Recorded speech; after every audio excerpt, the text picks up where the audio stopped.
അറിയിക്കും. പടയാളികളായിരമായിരമായി സമരോത്സുകരായി പടയോടിയ പാവന ഭൂമിക താണ്ടിയ സംഹിതയാ.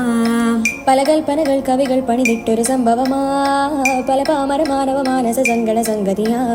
ചിന്തപ്പൂന്തോട്ടത്തെ ചന്തത്തിന്നാളെ ശങ്കപ്പൂമ്പാറ്റേ തെന്നിപ്പാറല്ലേ നിൻ ചിറകടി സിൽസിലയാലേ മധുപൊടിയണ പണിമലരാകെ പൂമ്പൊടി തരി ചിന്തണ പൂങ്കവൾ ചോക്കണ പൂതികളായിരം പൂവിതളാകണ പൂത്തു നിക്കണ പാട്ടുപാടണ മോഹത്തോടെ തന്മനത്തിലെ മണിയറയാകെ നിറമലരണി വർണ്ണനയാലേ സുപ്രിയരസ പദനി സരിഗമ പദനി സരതമതിൽ ഉലകമേ അതിഥുര മൂടി സ്വർഗത്തിങ്കാലെത്തിപ്പെട്ടെത്തിനാളെ ഹാലേ ഹാലേ നിന്നെ കണ്ടാലാകെ ഹാലാകെ മാറുന്നേ കലബലതറിയാം പെണ്ണെ ഡഫിൽ മുട്ടുന്നോ പിന്നെ കോലിൽ തൊട്ടുന്നോ നിന്റെ നെഞ്ചിൽ തട്ടുന്നോ ഇരുവേദഗതേതാളം തമ്മിൽ കൊള്ളാനായി പെണ്ണയാണെ കൊണ്ടോനാ മണ്ണും വിണ്ണും മുന്നോനാ സ്വർഗത്തിങ്കാലെത്തിപ്പെട്ടെത്തിനാളെ ഹാലേ ഹാലേ നിന്നെ കണ്ടാലാകെ ഹാലാകെ മാറുന്നേ.